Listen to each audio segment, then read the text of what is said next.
మొట్టమొదట ఆదినారాయణుడు సనకసనందనాదులు, దాని తర్వాత వచ్చినటువంటిది యజ్ఞవరాహావతారం, యజ్ఞవరాహావతారం తర్వాత నారదుడు, నారదుడి తర్వాత నరనారాయణుడు, నరనారాయణుల తర్వాత వచ్చినటువంటిది కపిలావతారం, కపిలావతారం తర్వాత దత్తాత్రేయావతారం, దత్తాత్రేయావతారం తర్వాత యజ్ఞావతారం, యజ్ఞుని యొక్క అవతారం తర్వాత వృషభావతారం, వృషభావతారం తర్వాత వచ్చింది పృథు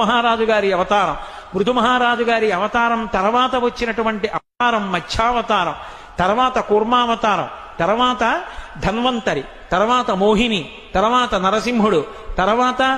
వామనమూర్తి, తర్వాత పరశురాముడు, తర్వాత రాముడు, తర్వాత